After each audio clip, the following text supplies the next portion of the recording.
Que Dieu nous bénisse bien. Et que sa grâce soit notre partage. Amen. Je vais vous inviter à bien vouloir vous tenir debout. Et ensemble, nous allons prier pour l'écoute de la parole du Seigneur. Nous allons prier à la suite de ce coup de chant que nous allons chanter. Un tout petit chant. Un tout petit chant que nous allons chanter. Qui va juste nous introduire dans l'écoute de la parole.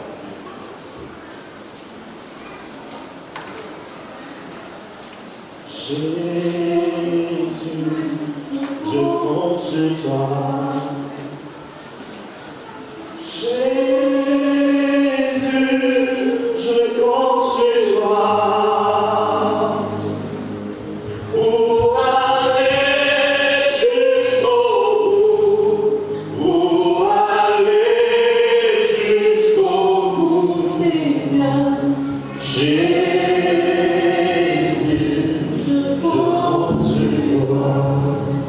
Ton Jésus, Jésus, je compte sur toi. Jésus, Jésus, je compte sur toi. Pour aller jusqu'au bout. Pour aller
pour aller jusqu'au bout, pour aller, Saint-Esprit, pour gravir les échelons.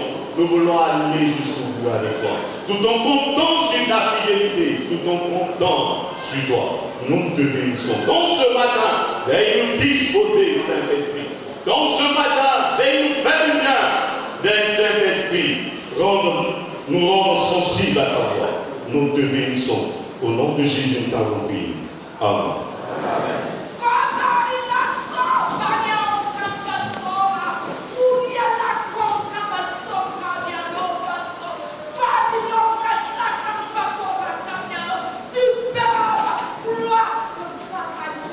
Tu verras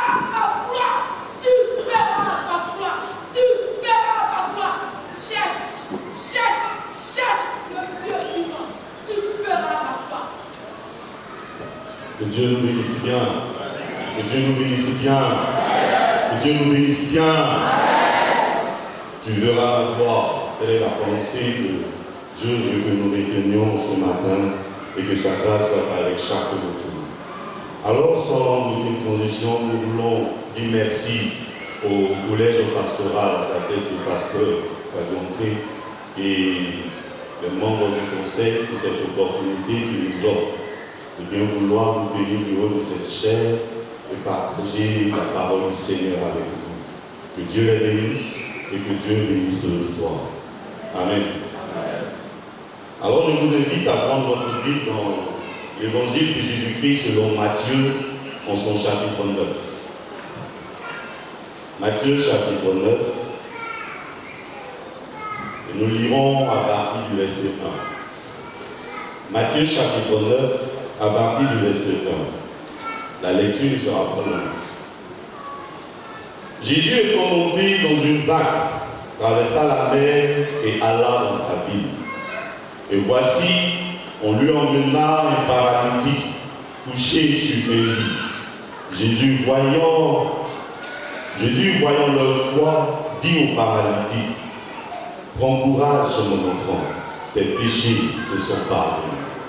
Amen. Amen. Jésus est monté dans une barque, traversa la mer et alla dans sa ville. Et voici, on lui emmena un paralytique couché sur un lit. Jésus, voyant leur foi, dit au paralytique, prends courage, mon enfant, tes péchés lui sont pardonnés. Nous voyons Jésus-Christ emprunter une barque. La suite, ce qui vient derrière, c'est, on peut le dire, Jésus emprunte une barque, il descend dans sa ville, et là il accomplit un acte.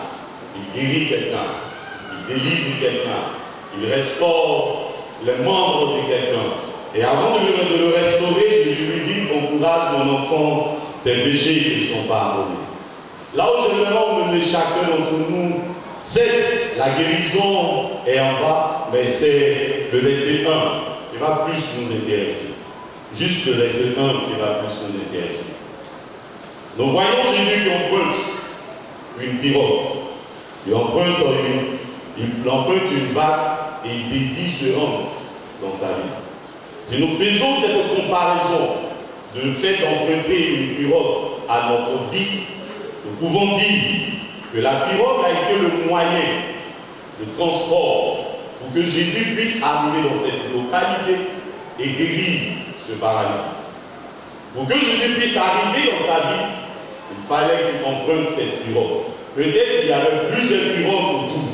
Il a simplement choisi celle-ci pour pouvoir se rendre dans sa vie et guérir le paralytique.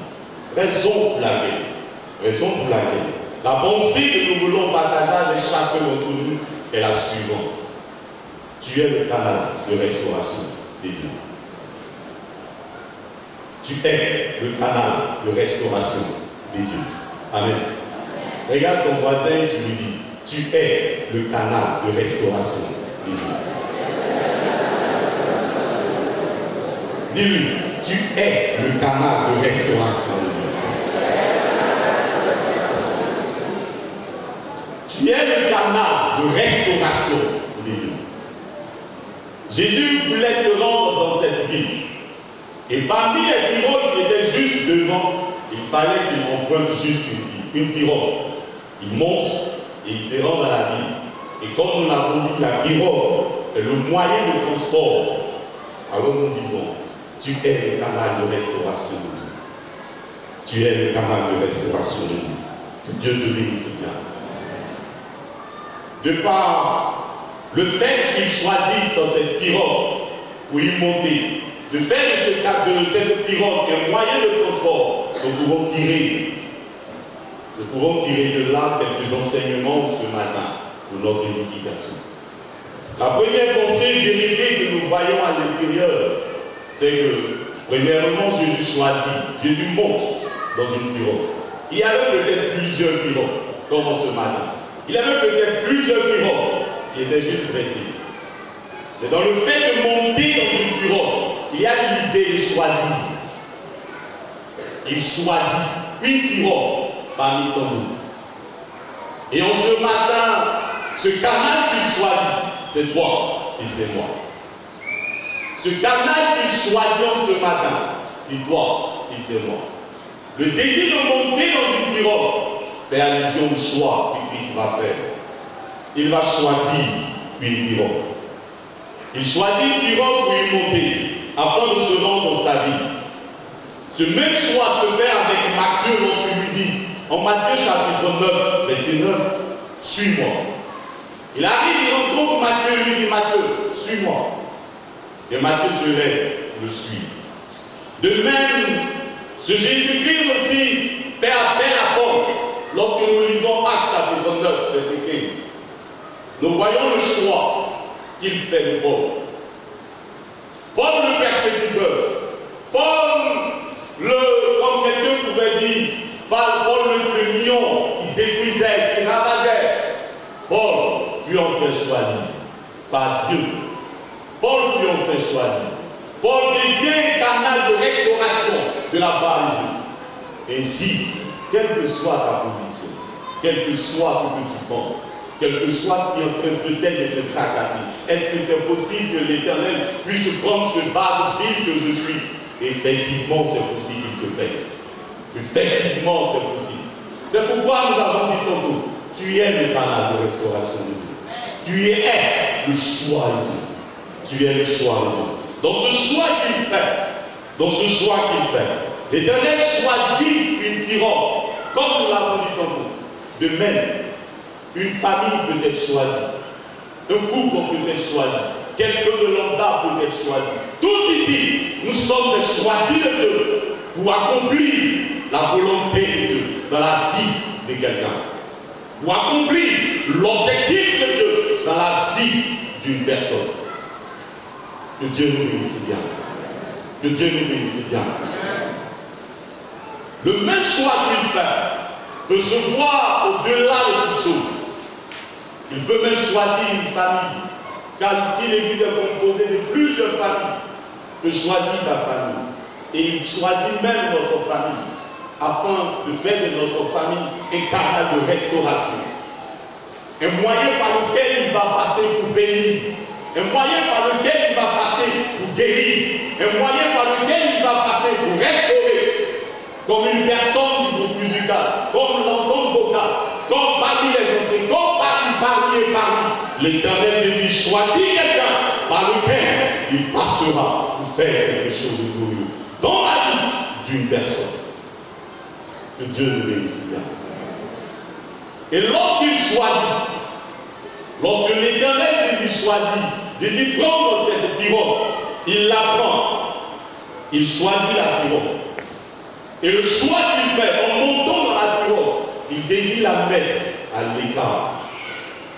Parce que la pirogue ne va pas rester sur la rive pour se retrouver de l'autre côté.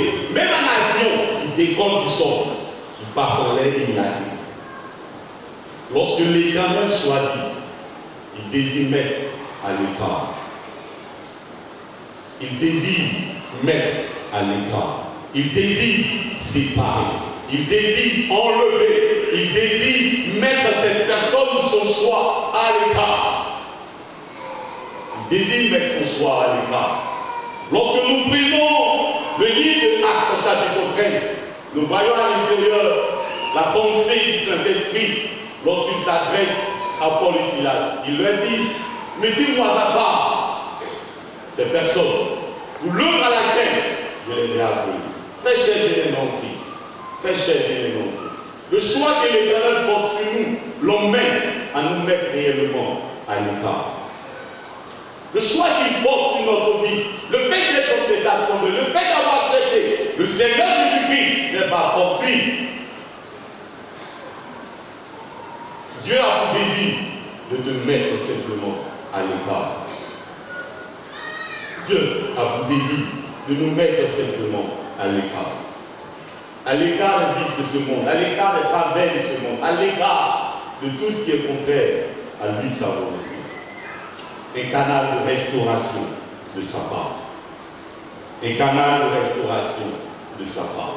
Et lorsqu'il meurt à l'écart, lorsque l'Éternel met à l'écart, lorsqu'il met à l'écart, nous voyons que c'est Paris, la mer sur l'eau. Il va chercher à l'orienter. L'Éternel va chercher à orienter cette vague. Or, orienter une personne, cela sous-entend que Dieu va se mettre à lui parler. Il va entendre sa voix. Or, la voix de l'Éternel enseigne l'orientation. La voix de l'Éternel enseigne le conseil de Dieu. La voix de l'Éternel enseigne les ordonnances de Dieu. Dans la mise à l'écart, il y a l'orientation que Dieu veut donner. Dans la mise à l'écart de ta famille, dans le fait que tu choisisses ta famille pour faire quelque chose, Dieu a pour désir de te faire entendre sa voix. Pour désir de te faire entendre sa voix. Or, te faire entendre sa voix, c'est orienter. C'est bien vouloir orienter, bien vouloir te parler, te donner des conseils, te donner ses ordonnances. La voix de l'Éternel, elle leur fait l'orientation, les conseils de Dieu et ses ordonnances. Que Dieu nous bénisse bien. Lorsque Élie se retrouve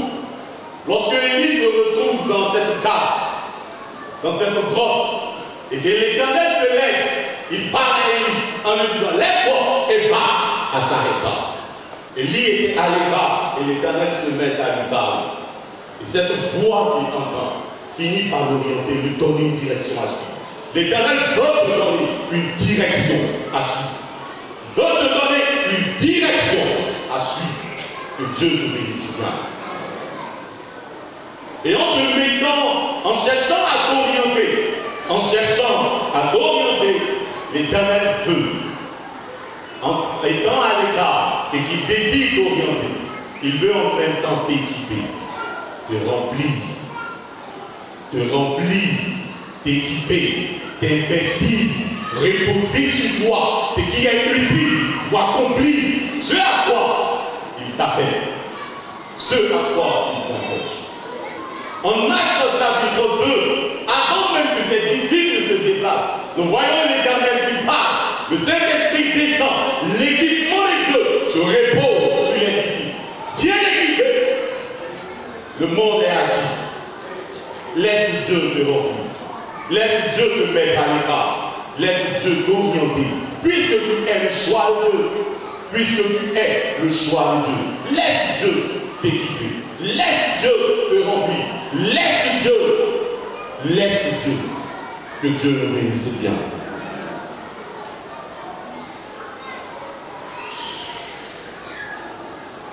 Que Dieu nous bénisse bien.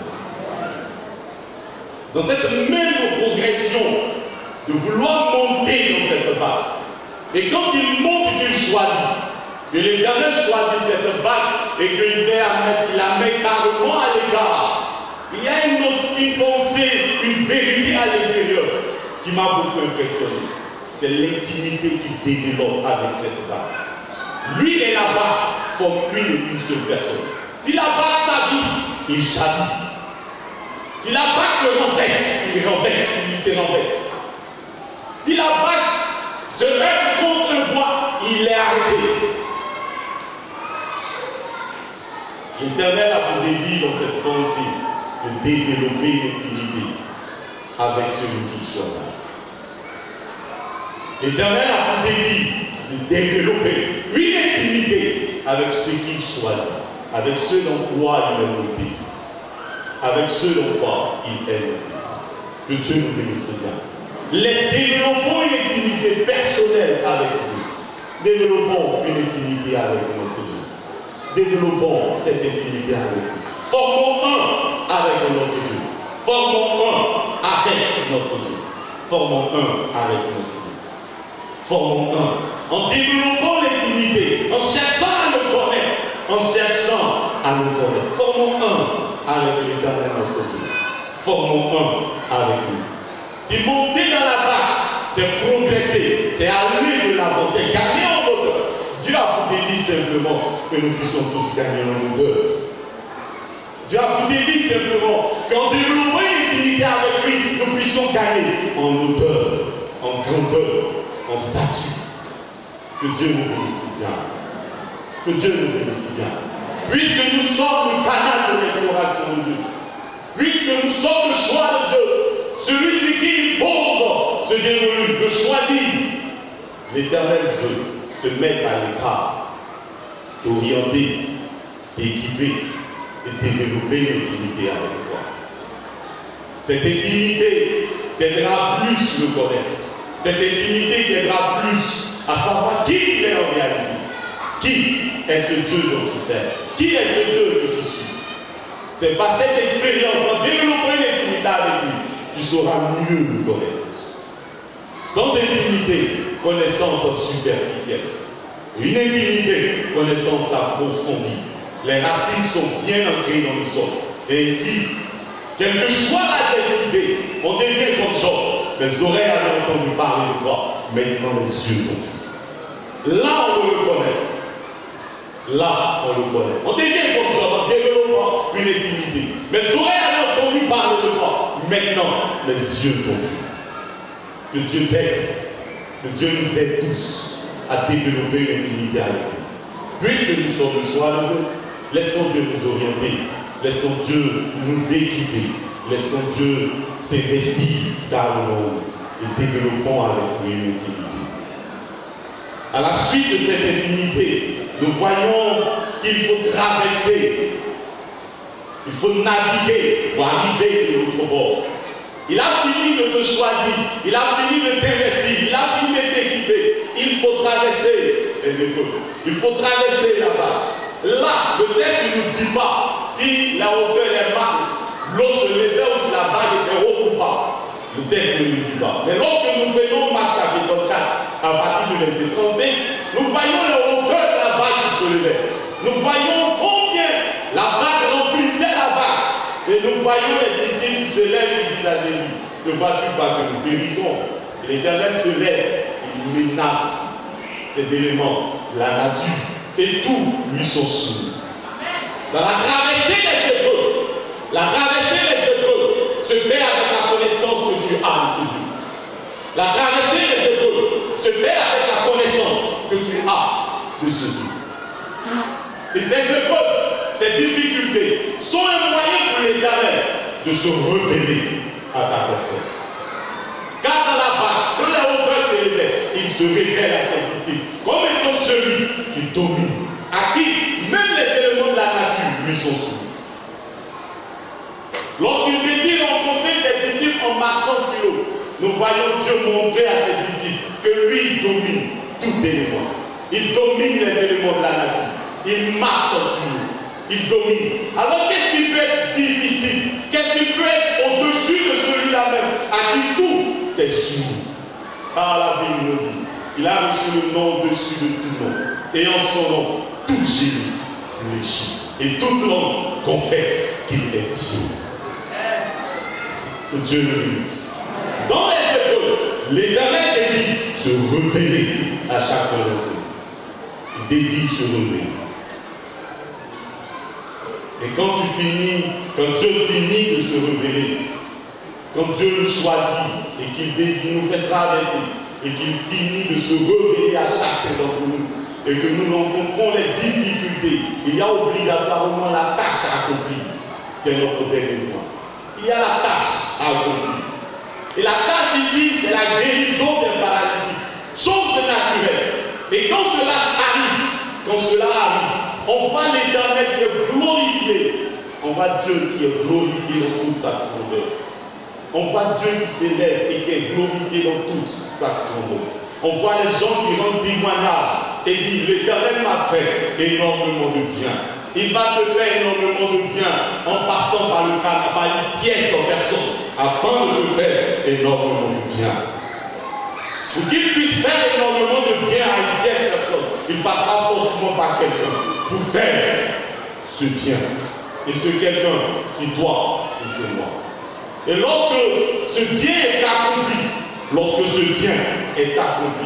dans cet esprit d'unité, dans cet esprit de cohésion sociale, dans cet esprit de travailler en équipe avec Dieu, dans cet esprit de travailler en union avec le Saint-Esprit, avec nos frères, nous voyons Dieu qui est glorifié dans toute sa splendeur. Et quand tu pries pour quelqu'un et que cette personne est guérie, à Dieu revienne la gloire. Quand tu parles à quelqu'un et que la personne reçoit des paroles d'exhortation ou des paroles de reconnaissance afin de pouvoir l'orienter, c'est Dieu qui est glorifié. Pour ce faire, très chers amis, disposons-nous, disposons-nous, disposons-nous, disposons-nous, parce que nous sommes le canal de restauration de Dieu. Quelle que soit l'activité que tu fais, quelle que soit la tâche que tu as accomplie, assurément l'Éternel t'a parlé, assurément l'Éternel t'a dit quelque chose, assurément durant 7 ans, tu reçois une pensée de la part de Dieu, tu reçois une pensée, et cette pensée comme même, mais tu es doutant, tu es en train de douter en demandant, est-ce que c'est possible? Est-ce que c'est moi, c'est de moi que l'Éternel parle? Effectivement, c'est de toi qui parle. C'est de toi qu'il est en train de parler. C'est de toi qu'il est en train de parler. Car il t'a choisi afin d'être le canal de restauration par lequel il peut passer pour délivrer, pour bénir. Si la prière a été un moyen pour lui, tu es ce même moyen pour lui. Que Dieu nous bénisse bien et que sa grâce repose pleinement sur nous. Alors, très chers bien-aimés, pour clore nos propos, nous aimerions dire ceci.